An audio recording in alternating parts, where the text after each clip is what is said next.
মোৰ লাজে লাগিছে অসমৰ মুখ্যমন্ত্ৰীয়ে যেতিয়া কাইলৈ মানকাছাৰত ভোট বিচাৰি আহিব বুলি ক'লে মোৰ নিজৰে লাজ লাগিছে। তেখেতৰ যে ইমান চৰম নাই মই ভবাই নাছিলোঁ। তেখেতেতো সদায় কৈ আছিলে যে মানকাছাৰত অকল বিদেশীহে থাকে। তেখেতেতো সদায় কৈ আছিলে যে ধুবুৰী, বৰপেটা আৰু গোৱালপাৰা, মানকাছাৰ ইয়াত অকল বিদেশীহে থাকে, অকল বাংলাদেশীহে থাকে।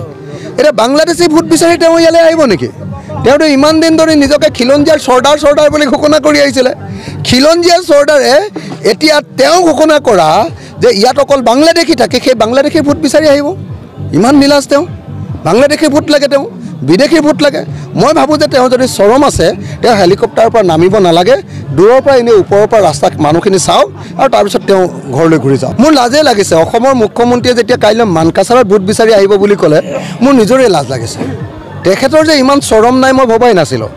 তেখেতেতো সদায় কৈ আছিলে যে মানকাছাৰত অকল বিদেশীহে থাকে। তেখেতেতো সদায় কৈ আছিলে যে ধুবুৰী, বৰপেটা আৰু গোৱালপাৰা, মানকাছাৰ ইয়াত অকল বিদেশীহে থাকে, অকল বাংলাদেশীহে থাকে। এতিয়া বাংলাদেশী ভোট বিচাৰি তেওঁ ইয়ালৈ আহিব নেকি? তেওঁতো ইমান দিন ধৰি নিজকে খিলঞ্জীয়াৰ চৰ্দাৰ বুলি ঘোষণা কৰি আহিছিলে। খিলঞ্জীয়া চৰ্দাৰে এতিয়া তেওঁ ঘোষণা কৰা যে ইয়াত অকল বাংলাদেশী থাকে, সেই বাংলাদেশী ভোট বিচাৰি আহিব। ইমান নিলাজ তেওঁ। বাংলাদেশী ভোট লাগে, তেওঁ বিদেশী ভোট লাগে।